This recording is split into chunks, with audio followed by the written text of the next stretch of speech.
प्रधानमंत्री ने कहा है कि देश को आत्मनिर्भर बनाने में प्रौद्योगिकी की होगी अहम भूमिका।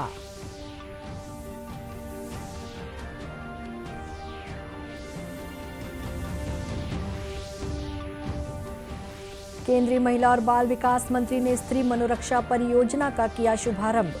कहा, सरकार महिलाओं के सशक्तिकरण के लिए निरंतर प्रयासरत।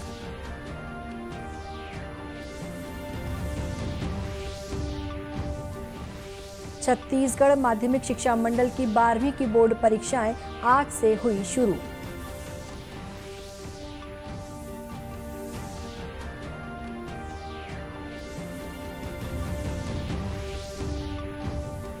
और SCCL कोयला उत्पादन में नए कीर्तिमान रचने के बाद अब ग्रीन एनर्जी के क्षेत्र में बेहतर कार्य करने की ओर अग्रसर।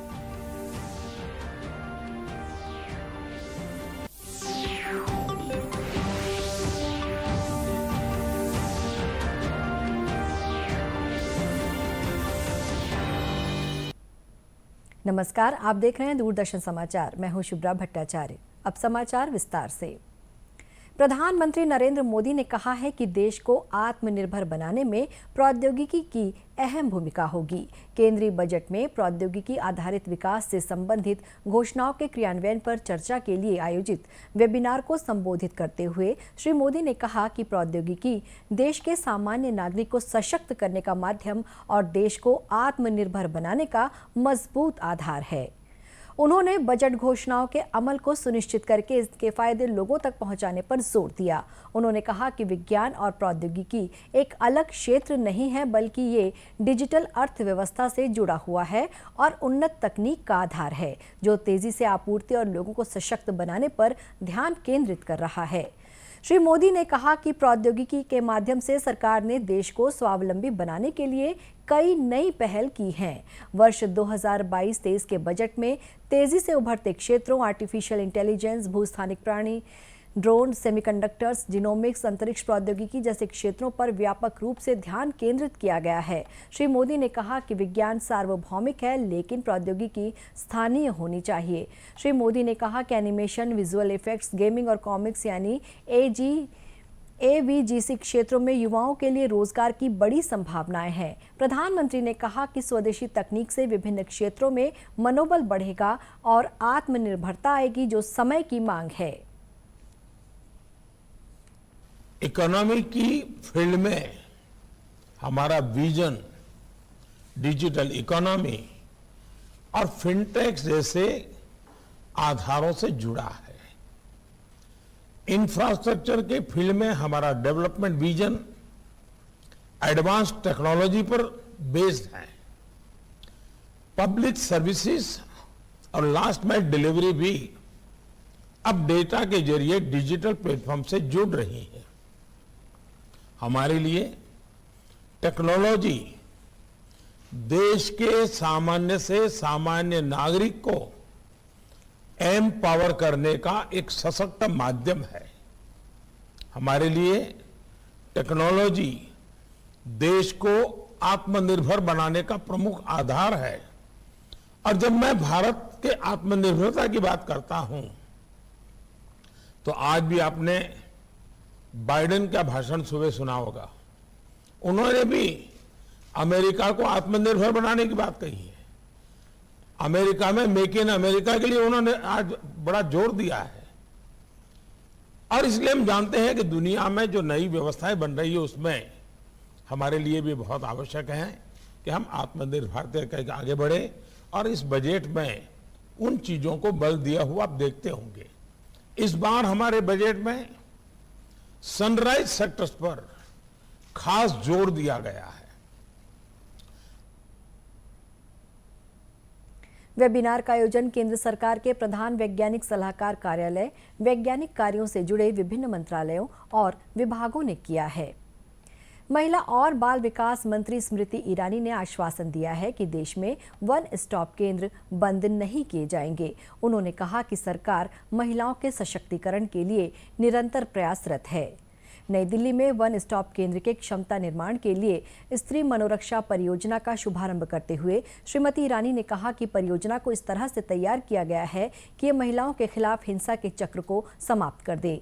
उन्होंने कहा कि सशक्तिकरण की प्रक्रिया बचपन से ही शुरू हो जानी चाहिए। श्रीमती ईरानी ने कहा कि स्त्री मनोरक्षा परियोजना के जरिए अत्याचारों का सामना कर रही महिलाओं को मदद दी जाएगी।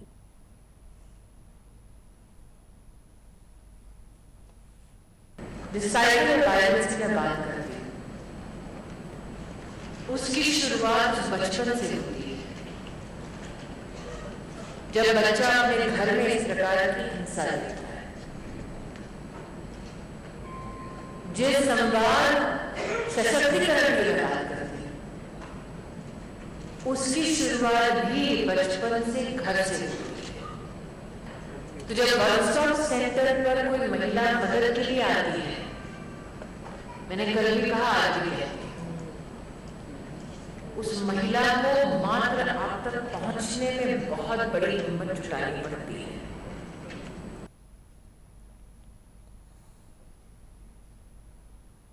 इस अवसर पर महिला और बाल विकास राज्य मंत्री डॉक्टर मुंजपरा महेंद्र भाई कालूभाई ने कहा कि सरकार ने वन स्टॉप केंद्र और महिला हेल्पलाइन स्थापित करने जैसे कई महत्वपूर्ण कदम उठाए हैं। उन्होंने कहा कि वन स्टॉप केंद्रों से देश में करीब 5 लाख से अधिक महिलाओं को मदद मिली है। छत्तीसगढ़ माध्यमिक शिक्षा बोर्ड की 12वीं की परीक्षाएं आज से शुरू हुई, वहीं 10वीं की परीक्षाएं कल से शुरू होंगी। कोरोना महामारी के चलते एक वर्ष बाद ऑफलाइन तरीके से इन परीक्षाओं का आयोजन किया जा रहा है। इस बार राज्य में 12वीं की परीक्षाओं के लिए 6,73,000 विद्यार्थियों ने पंजीयन कराया है। कोरोना गाइडलाइन का पालन करते हुए परीक्षार्थियों को उनके ही स्कूल में परीक्षा देने की सुविधा दी गई है। ये परीक्षाएं सुबह 8 बजे से दोपहर 12:15 बजे तक चली। रायपुर स्थित जयप्रकाश नारायण पांडे स्कूल के प्राचार्य MR सावंत ने बताया कि परीक्षा के सफल आयोजन के लिए सभी तरह के जरूरी इंतजाम किए गए हैं।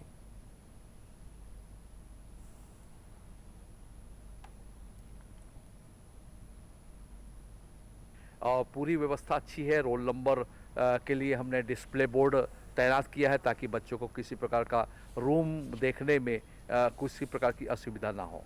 रूम प्लान पहले से ही तैयार है और पहले दिन ही हमने पार्किंग की व्यवस्था सुचारू रूप से रखी है। यदि हमने पहले दिन ठीक से काम कर लिया है तो बच्चों को इस प्रकार की आदत होगी, तो मेरे ख्याल से आने वाले 12वीं की किसी भी परीक्षा में इसी प्रकार की व्यवस्था रहेगी। डिसिप्लिन से परीक्षा आयोजित की जाएगी।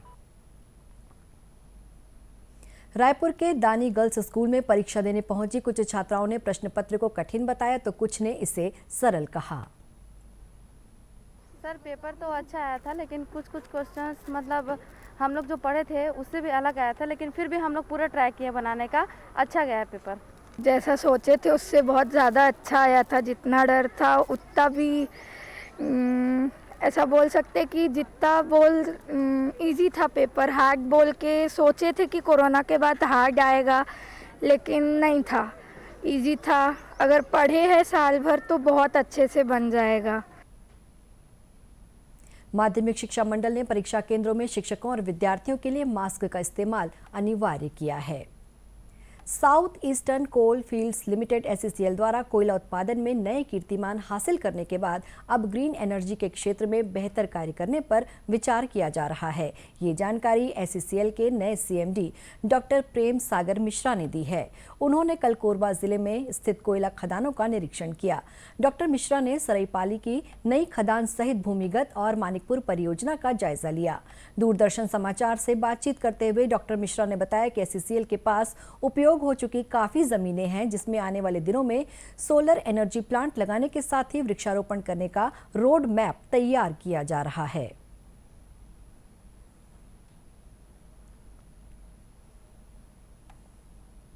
आज आपने देखा होगा कि हम जब सभी खदानों में गए तो हमारे पास में बहुत सारा लैंड है SECL के पास में, जो एक बहुत बड़ा एसेट है। और लोग नेट न्यूट्रलिटी का बात करते हैं, नेट जीरो का बात करते हैं, जिसके ग्रीन एनर्जी के थ्रू। हमारा विचार है कि SECL एक ऐसा कंपनी बन सकता है जो नेट जीरो और नेट न्यूट्रलिटी के आगे बढ़कर के नेट पॉजिटिव बन सकता है। और उस मंशा से भी हम लोगों के बीच में आकर के अपनी बात को रख रहे हैं कि let us become net positive, जहां पे कि हमारी जितनी खपत है, जितनी हमारी रिक्वायरमेंट है, उससे हम कहीं ज्यादा ग्रीन एनर्जी के थ्रू, सोलर के थ्रू या जो भी हमारे पास और साधन आएंगे उसके थ्रू हम लोग एनर्जी को प्रोड्यूस करेंगे और एसीसीएल करेगा उसको। एक अन्य सवाल के जवाब में डॉक्टर मिश्रा ने बताया कि आगामी 2 वर्षों में 250 मिलियन टन कोयला उत्पादन का लक्ष्य रखा गया है। साथ ही उत्पादित कोयला देश के हर हिस्से तक पहुंचे, इसके लिए रेलवे के साथ मिलकर काम किया जा रहा है। उत्पादन को हमें 2 साल के भीतर में आज का जो 150 मिलियन टन है उसको हम 250 मिलियन टन के आसपास जाना चाहते हैं। तो 250 मिलियन टन को प्राप्त करने के लिए उसको देश के विभिन्न कोनों में पहुंचाने के लिए जो एक लॉजिस्टिक्स का सपोर्ट चाहिए, उसी के लिए रेलवे के शीर्ष अधिकारी आए थे, उनके साथ में योजना बनी है और उस योजना के हिसाब से दोनों ही रेलवे और कोल कंपनी दोनों मिलकर के काम कर रहे हैं ताकि हम लोग जो कोयला निकालें उसका सही तरीके से और सही जगह पे प्रेषण किया जाए। डॉक्टर मिश्रा ने बताया कि कोरबा में संचालित एससीसीएल मेगा प्रोजेक्ट में शामिल कुसमुंडा दीपका सहित गेवरा परियोजना कोयला उत्पादन के क्षेत्र में लगातार कीर्तिमान बना रहे हैं। राष्ट्रव्यापी कोविड टीकाकरण अभियान के अंतर्गत देश में अब तक 177 करोड़ 79 लाख से अधिक टीके लगाए जा चुके हैं। इधर छत्तीसगढ़ में भी कोरोना से बचाव के लिए टीकाकरण अभियान जोर शोर से जारी है। प्रदेश में अब तक 3 करोड़ 79 लाख 40 हजार से अधिक कोरोना रोधी टीके लगाए गए हैं। इनमें 2 करोड़ 8 लाख 48 हजार से अधिक लोगों को टीके की पहली खुराक और 1 करोड़ 67 लाख 33 हजार से अधिक लोगों को टीके की दोनों खुराक दी गई है। वहीं 3 लाख 73,011 लोगों को बूस्टर डोज लगाई गई है। इस बीच प्रदेश की पॉजिटिविटी दर 0.77% है। प्रदेश में कल 79 व्यक्ति कोरोना संक्रमित पाए गए हैं। वर्तमान में 1,287 मरीजों का इलाज विभिन्न अस्पतालों या होम आइसोलेशन में चल रहा है। इसी तरह देश में इस समय कोविड से स्वस्थ होने की दर 98.6% है। महाशिवरात्रि पर्व के अवसर पर जगदलपुर स्थित विश्व प्रसिद्ध चित्रकोट जलप्रपात के तट पर चित्रकोट महोत्सव का आयोजन किया जा रहा है। कल चित्रकोट विधायक राजमन बेंजाम ने इस आयोजन का शुभारंभ किया। बस्तर की लोक संस्कृति से पूरे विश्व को परिचित कराने के उद्देश्य से ये कार्यक्रम आयोजित किया जा रहा है। चित्रकोट महोत्सव के अवसर पर खेलकूद प्रतियोगिता भी हो रही है, जिनमें ग्रामीण अंचल की खेल प्रतिभाओं को मंच दिया जा रहा है। इस मौके पर जनजातीय परिधानों पर आधारित फैशन शो भी लोगों के आकर्षण का केंद्र बना। वहीं सुकमा, दंतेवाड़ा और बस्तर जिले के लोक नर्तकों और लोक गायकों ने सांस्कृतिक कार्यक्रमों का प्रदर्शन किया।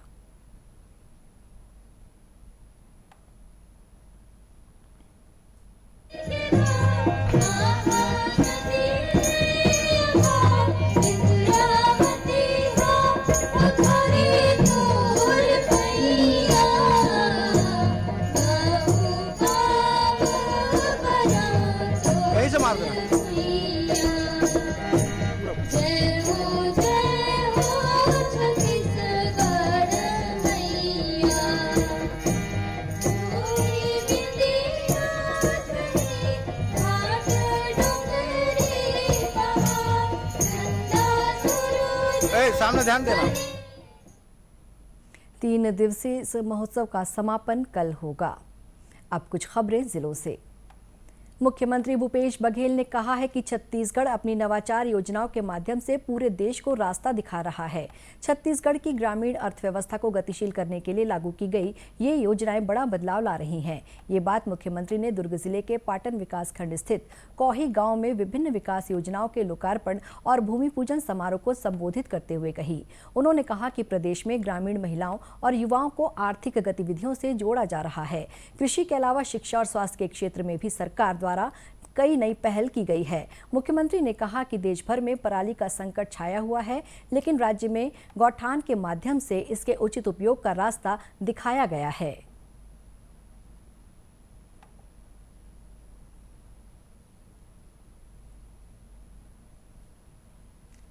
महाशिवरात्रि के मौके पर कल मुख्यमंत्री की उपस्थिति में राज्य में चल रहे माघी पुन्नी मेले का समापन हुआ। इस अवसर पर मुख्यमंत्री ने राज्य में नवनिर्मित लक्ष्मण झूला का लोकार्पण किया।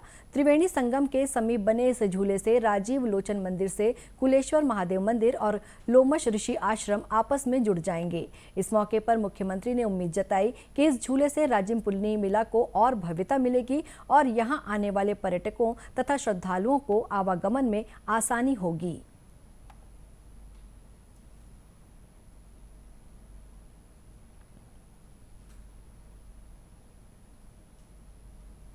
वहीं कोरिया जिले के मनेंद्रगढ़ विकासखंड स्थित पर्यटक स्थल अमृतधारा जलप्रपात में भी हर वर्ष की तरह इस वर्ष अमृतधारा महोत्सव का आयोजन किया गया। विधानसभा अध्यक्ष डॉक्टर चरणदास महंत ने इस महोत्सव का शुभारंभ किया। लाई गांव में आयोजित इस महोत्सव को संबोधित करते हुए डॉक्टर महंत ने कहा कि छत्तीसगढ़ की संस्कृति के संरक्षण और पर्यटन को बढ़ावा देने के लिए इस तरह के आयोजन बेहद जरूरी हैं।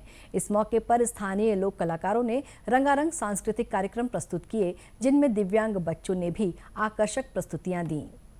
इसी के साथ ये समाचार बुलेटिन समाप्त हुआ। नमस्कार।